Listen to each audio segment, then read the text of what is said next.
So today we're going to be trying to update this 2012 MacBook Pro to the latest version of macOS. Because currently, it's actually quite useless. We're stuck on macOS Catalina, and that means that we can't really do much in Safari. We can't really download many applications.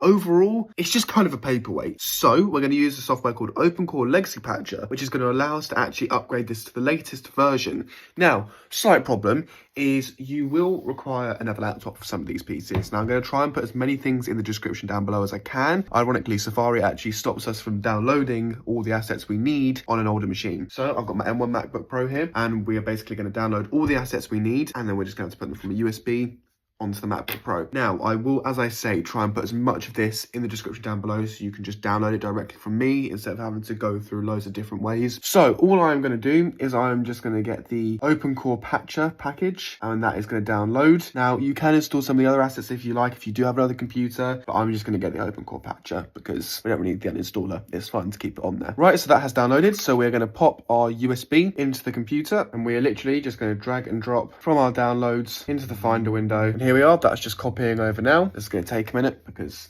USB stick's stuck. Right, so we are then going to get our USB stick from my MacBook and put it straight into this MacBook. Like, honestly, USB sticks with USB-A and USB-C is just amazing. Right, so we're going to open here, open the package, and they should start the download process. Perfect. So we're just going to continue. You're literally just going to want to go through this step by step. We're going to download it to the Macintosh HD, put in our password, which this doesn't have because I don't use the computer. And yeah, once we've got this is actually the only bit you're going to need to install directly from the internet or from the link in my description. Right, so the installation is all done. So then we can go into Launchpad and we can get Opencore Patcher and let it load. Honestly, it's so weird to be using a MacBook that doesn't have like a haptic trackpad. You get so used to it, like it's so odd. Now it's just a waiting game, waiting for this application to load. Right, so what we're going to do is we're going to build and install Opencore. So this will just help the computer understand basically that we're going to be putting software that shouldn't be on it. So we're just going to install to disk. You're going to want to do this just because it's going to make the experience a whole lot nicer, a whole lot easier. The computer's actually going to recognize that it's on an unsupported OS, and Opencore will just come in and sort it all out for you. So the way macOS actually works, it works slightly differently to a Windows computer. When a Mac, before you even turn it on, goes through and makes sure everything is okay, and it sort of just ticks all the boxes before you load into it. So if you put an unsupported version of macOS onto a computer that it's not meant to be on, macOS would just freak out. So this is where Opencore comes in, and it basically just says to macOS, yep, everything's fine. Because whereas on Windows, and then when you actually log into Windows, it does all of its checks then. So it works slightly differently. So we're going to install Opencore onto disk 0. Now we just got to let it install. Right, so then we're going to need to do a reboot. Right, so let's go ahead and click reboot. Obviously, you won't be able to see this because can't really screen record a reboot. Right, so we're going to open Launchpad again, and we're going to go to Opencore Patcher. Let it load up because I forget hard drives are really goddamn slow. Right, so we're going to create a macOS installer. We're going to download a macOS installer, and we're going to go to the latest version, which I think this is probably going to kill it. We're going to go to macOS Sequoia. We're going to download, and now we wait for this to download. It's probably going to take a while because I'm not plugged in via Ethernet. You know what? Let's plug into Ethernet so that we get the quickest possible speeds, because I don't even know what Wi-Fi chip this has. Right, so we're going to leave that to download, and yeah, I'll be back once it's downloaded. Right, so we are finally on the next stage after a lot longer than expected, and it's now asking if we would like to create a macOS installer, and we're going to click yes. Now we just got to wait for it to do its thing. Here we are, install macOS Sequoia, fetching information, perfect, and we can just use the flash drive that I've got plugged into the Mac at the moment. And we're going to click yes. And again, now we just have to wait. Harry from the future here. I actually lost the screen recordings to this segment because of something you're going to find out later in the video. So yeah, you're just going to put up with me waffling and sort of listen to my instructions without seeing the screen. But eventually I do show the screen, so don't worry. Right, so as you can see, we've successfully created the macOS installer. So now all we're going to have to do is click yes to install Opencore to this disk. And now it's going to do all this for you. So yeah, and we're going to install to disk. Now this process after here, this doesn't lose any of your data, so your data is completely safe. We are going to install Opencore onto the actual main disk, not onto the USB. As I say, it's not going to lose any of your data, so you're completely safe there. But obviously there still is a risk, so make sure to back everything up. Anything important, back up, but hopefully we will not lose any data. So when you reboot, you're going to want to hold down the Option key. So that is exactly what we're going to do. The Option key on a MacBook like this, it says Alt and then has like a little symbol below it. So we are just going to hold down the Option key. Just hold down the Option key. On newer MacBooks, it literally says Option, but on these ones, it's the Alt. It's below the Alt key. So hold down options. Here we go. And then we're going to want to go to EFI boot. Click enter. And then install macOS Sequoia. And then now you've literally just got to wait. So now we've got to this screen. We're going to want to click install macOS Sequoia. Continue. This is just showing how slow this is going to be. Wow, this thing's slow. Oh my goodness. macOS Sequoia is going to absolutely kill this thing. This thing's going to be fried. You got this. I believe in you. It's not getting hot, and it's not like pumping out loads of air out the fan. So I think we're all good there. But right, and then we're going to click agree. And then we are going to want to do it to our regular Macintosh HD. I don't know why I've got 2 partitions on this drive. It's just how it came.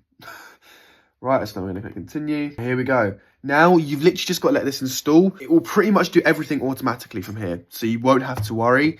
But yeah, don't worry if it restarts a couple of times or if it does it every, honestly, it's fine. Let it restart, let it do what it needs to do. You don't need to worry after that. So I'll catch you once now it's actually finished installing. So once you got past that installation screen, you will then reboot and it will automatically go to this screen. This is completely normal. You don't need to worry. This is a screen where it might restart a couple of times. And yeah, that's completely fine. But then this is where I think I started to upset the laptop by putting a version of macOS that wasn't meant to be on there. So yeah, we had some problems. So it is now the next day. Yeah, it didn't exactly go to plan. As you can see here, it just completely failed. I went through it a couple of times. I left it overnight. So everything is lost. So the screen recordings that I didn't get off the hard drive are gone. But good news, what I'm going to do is I have managed to put macOS Big Sur from my other Mac onto this USB stick. So fingers crossed, we'll be able to actually boot into something. That's the goal. So yeah, hopefully this will work. We're going to go to macOS Big Sur, and we're going to try and install that because currently, yeah, I don't think the latest version of macOS is going to work on here, but Big Sur will still make it so that we can actually do stuff on the MacBook, whereas currently we literally can't do anything on it. Right, so we got to the macOS recovery screen. I'm quickly just going to go into disk utility just to have a look and see what's going on in there, see if it made any partitions or if the data actually is saved, because it's very possible that it is. So we've got macOS base system. Yeah, no. Now we might still have some stuff on there. So we're going to keep it that way. And what we're going to do is we are going to install macOS Big Sur, click continue. Hopefully this will fix it and all data will be recovered. But obviously, as I said, there still is that possibility that you do lose data when doing this.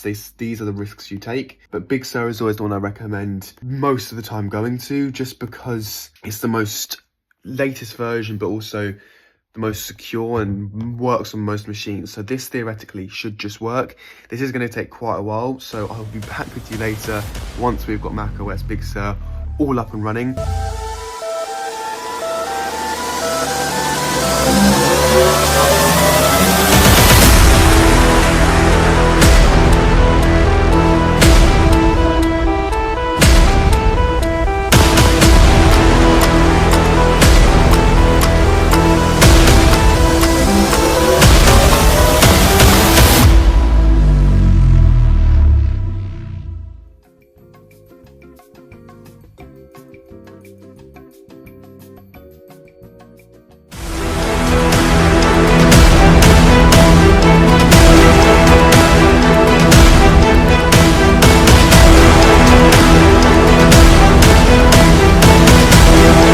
Here we go, finally, after a day and a half, we have managed to get macOS Big Sur onto this MacBook from 2012. Now, I feel like we should probably go over some things and see how this thing actually runs. Now, as you probably saw in the cinematic, it did take quite a bit for Safari to launch. But let's actually go through some of these things and see how it actually is to use now that, well, everything's working.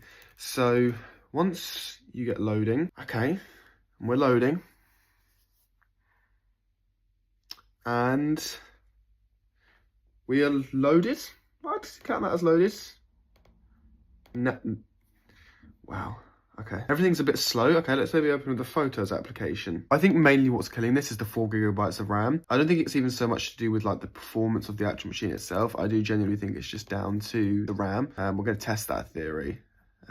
with activity monitor. So what is the CPU saying? CPU, yeah, so we're at 20% load, but yeah, we're at 3 gigabytes of RAM used already, literally just opening one application. So yeah, so what we're going to do is, just for a bit of jokes, we are going to launch every single application on this laptop because, quite frankly, I think it would be quite funny. We're going to select every single thing in here and we're just going to open. I'm sure I would like to open 38 items.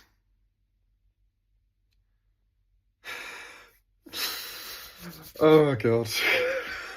You know what, considering it's an old computer, it's actually doing pretty alright. It's still showing all the animations of the icons bouncing, which is pretty impressive. That's something. Oh my god. Oh my god. Wow, okay, now, yeah, that just did it itself completely. I didn't realise that that was an application. Oh my goodness. Oh my god. Oh, whoa. The Finder window's gone a bit funky. Everything's opening slowly. I mean, it's doing it. Considering it's got 4 gigabytes of RAM, it hasn't had a complete system meltdown yet, which is very impressive, I'd say. Wow. I mean, I'll give it that. It's done well there. It's done, you know what? That is very much impressive. It's still, okay, yeah, no, Dad, actually trying to use the machine. No. It's, all these icons bouncing in the bottom, I think is extremely impressive. The fact that it's still working. Now, I am going to stop the screen recording just because I don't want to lose that, because we are very much at risk of losing that. Yeah, I think overall this has been pretty successful.